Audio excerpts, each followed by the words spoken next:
তোর মা শত বারণ করা সত্ত্বেও তুই এই মেয়েকে এই বাড়িতে নিয়ে এসেছিস। এবার তুই ডিসাইড কর সংকল্প, এই মেয়েকে নিয়ে তুই কি করবি এক্স্যাক্টলি। এই মেয়েকে নিয়ে তুই ঘর করবি নাকি এই মেয়েকে ঘরের এক কোনায় ফুলদানির মতো ফেলে রাখবি? এসব কথা থাক না। কেন থাকবে?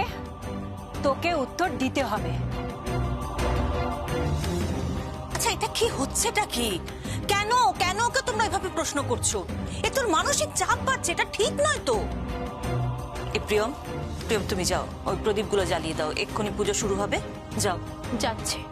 বাড়ির শান্তিটুকু নষ্ট করলে তো? হ্যাঁ, পৃথিবী থেকে আর ছেলে ছিল না, অনেক তো পাত্র ছিল। তোমার মতো একটা মিডিওকার পাত্র দেখে বিয়ে করে নিতে পারতে, তার সাথে সংসার করতে পারতে। কেন এলে তুমি ফিরে? কেন এই সিচুয়েশন তৈরি করলে? You are too much. Priyam, তুমি যাও, প্রদীপগুলো জ্বালাও, যাও।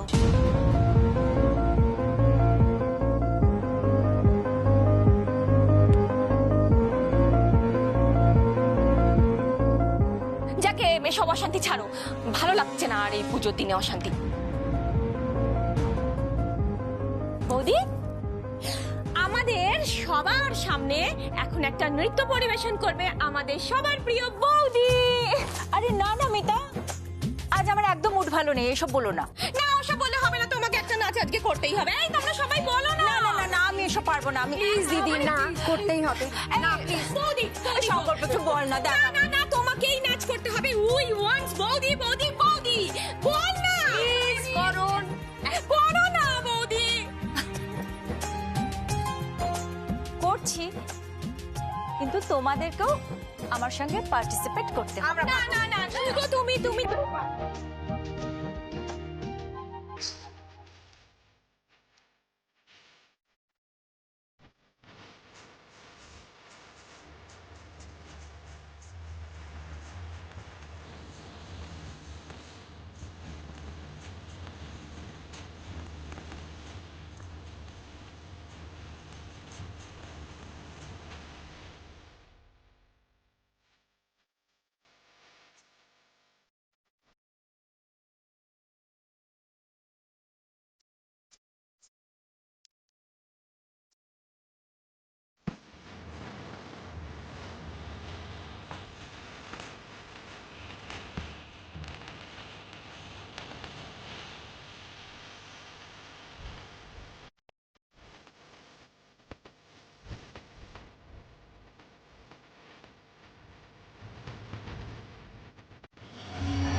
কি হচ্ছে কি সংকল্প? হ্যাঁ, সোজা হয়ে দাঁড়াও।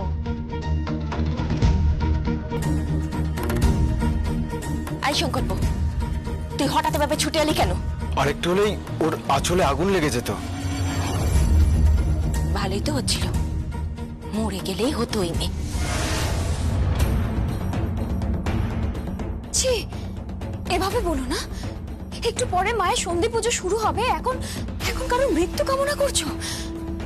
এতটা খারাপ কিন্তু আমরা নই, আমরা কেউ এতটা খারাপ নই। হ্যাঁ, হতে পারে পরিস্থিতি খারাপ, তোমরা যেটা চেয়েছিলে সেটা হয়নি, সেই জন্য তোমরা সবাই রেগে আছো, কিন্তু তাই বলে একটা মানুষের মৃত্যু কামনা করছো? দোহাই তোমার, প্লিজ এরকম করো না। এটা তোমাকে মানায় না, সত্যি সত্যি মানায় না। আমি ভেতরে যাচ্ছি, পুজো শুরু হলে আমাকে ডাকিস। বৌদি, বৌদি শোনো, বৌদি।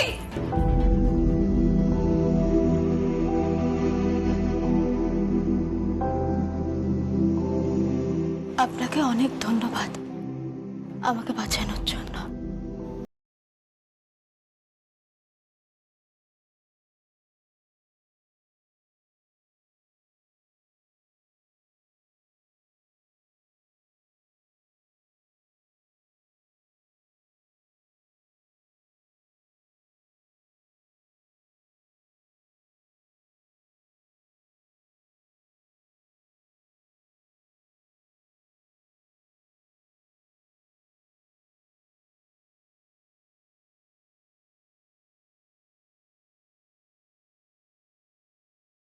আমার স্বামী।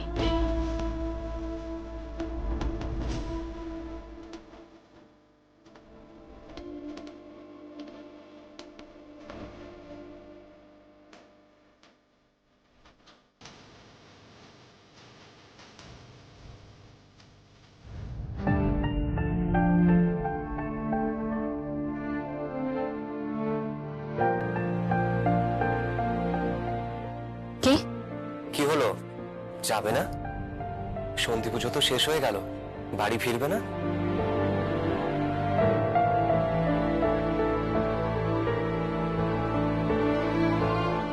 থাক না, আজকে রাতে আমরা এখানে থাকি না।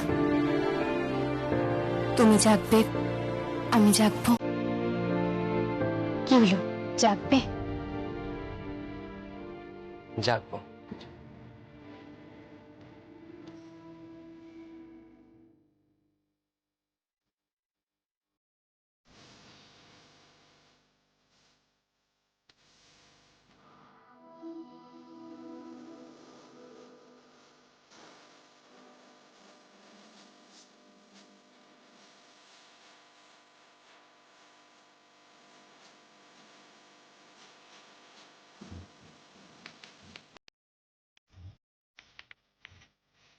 তোমাকে একটা কথা বলবো?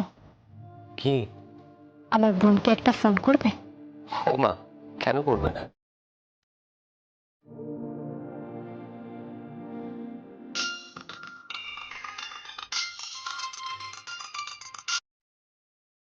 হ্যালো। হ্যালো, তরুণ বলছি। প্রিয়মকে একটু ফোনটা দেওয়া যাবে? হ্যাঁ, দিচ্ছি। তোমার ফোন।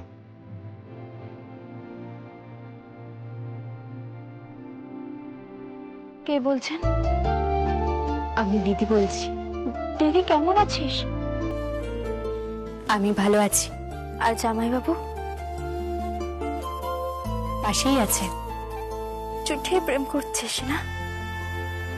জামাইবাবু তোকে কত ভালোবাসে, তুই খুব ভাগ্যবতী। খুব ভালোবাসে তোকে জামাইবাবু। অবশ্য আমার দেখা সব পুরুষ মানুষই তোকে ভালোবাসে।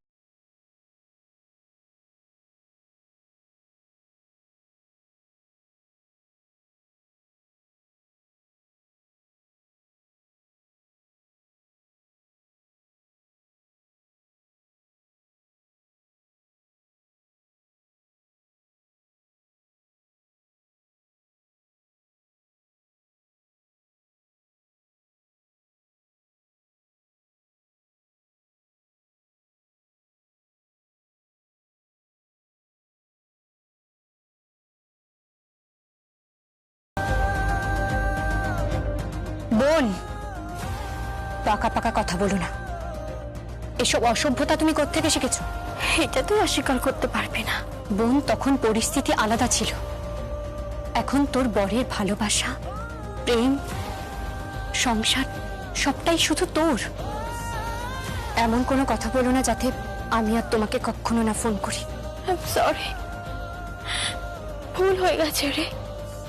আসলে আসলে খুব কষ্টে বলে ফেলেছি।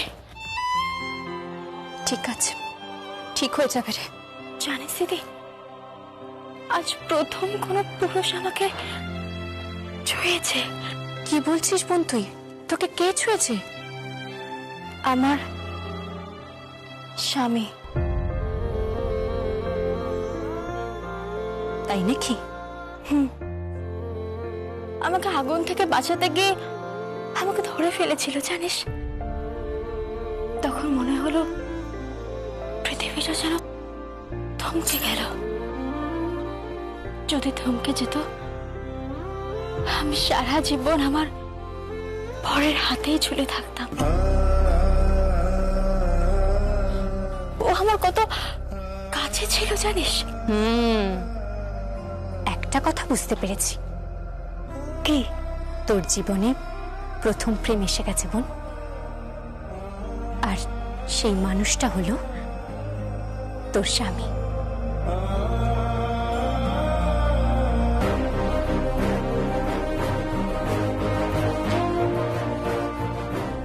ফোনটা দাও।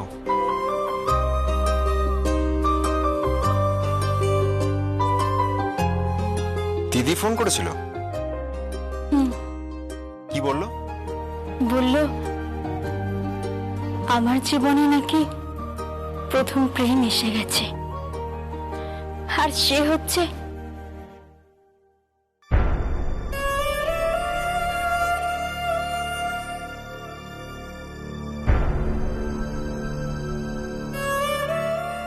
মা।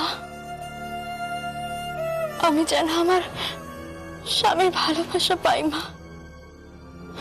আমি যেন আমার শ্বশুর বাড়ির সবার মন পাই। তুমি দেখো মা, তুমি আশীর্বাদ করো।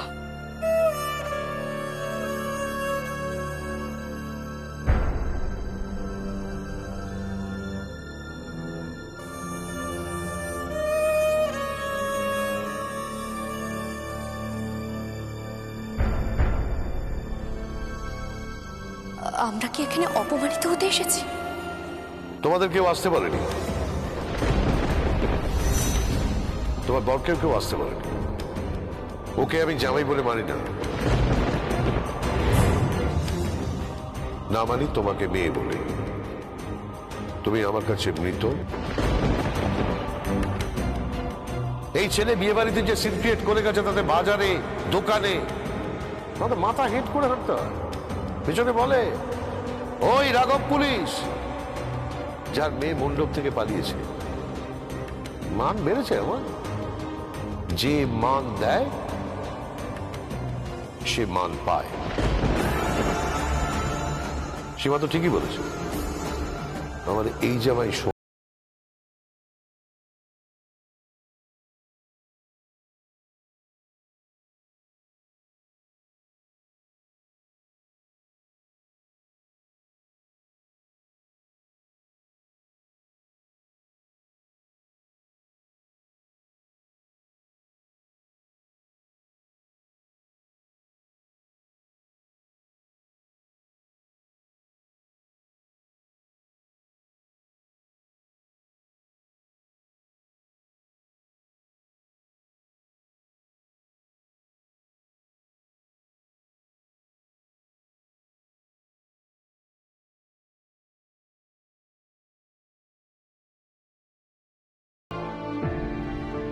মা, ওমা, মা।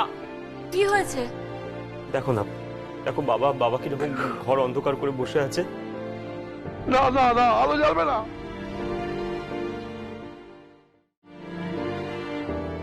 বাবা, কি হলো বাবা?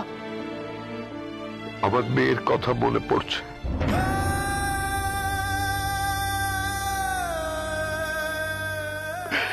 প্রিয়ম। তুমি তুমি একদম প্রিয়মের কথা চিন্তা করো না বাবা।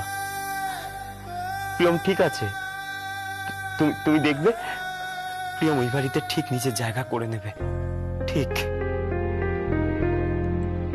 ও প্রিয়মের কথা ভাবছে না, ও ভাবছে ওর বড় মেয়ে জিলামের কথা। সারা পুজো তুমি বেরোলে না বাবা, আজ বিজয়া, আজ তো অন্তত চলো তুমি। আমার তো বিজয়া হয়ে গেছে, আমার আর কি বিজয়া হবে?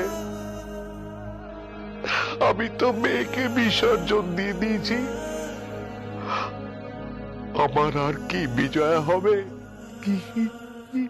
কাঁদবে না তুমি, একদম কাঁদবে না। শোনো, একবারের জন্য তো চলো, লক্ষ্মীটি দোহাই তোমার, চলো না। চলো চলো না বাবা, চলো। ও বাবা, বাবা চলো না বাবা, আমিও তো তোমারই মেয়ে বাবা। সেই অঞ্জলি দেওয়া ছাড়া একবারও মণ্ডপে যাওনি বাবা, চলো না। দেখো, মেয়েটা এইভাবে বলছে, ওর কথা ভেবে চলো না। কিন্তু যদি যদি ওরা ওখানে থাকে? তোমার তো পাষাণ হৃদয়, তুমি খুব সুন্দর করে এড়িয়ে যেতে পারো, এড়িয়ে যাবে। জানো, নিজেকে বড্ড বুড়োটে লাগছে। পুজোর কদিন পরেই রিটায়ারমেন্ট, তারপর তো অবসরই অবসর। ভেবেছিলাম মেয়ে জামাই নিয়ে সময় কাটাবো, তারপর নাতি নাতনি হবে, হলো না। না আমার প্রিয়মটা সুখী হলো না, সবই জিলামের জন্য, সবটা জিলামের জন্য। প্লিজ চুপ করো বাবা, চুপ করো, আর আর কেঁদো না, আজকের দিনে আর কেঁদো না তুমি বাবা। চলো চলো মণ্ডপে চলো বাবা, প্লিজ অন্তত একবার চলো মণ্ডপে।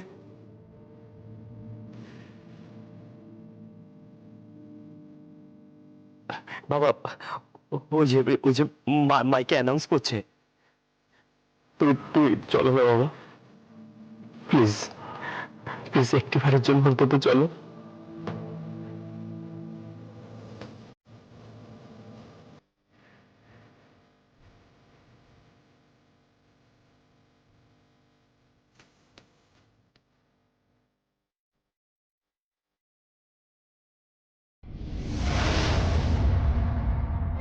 হে দেবী, সংসারে সবাইকে সুবুদ্ধি দাও।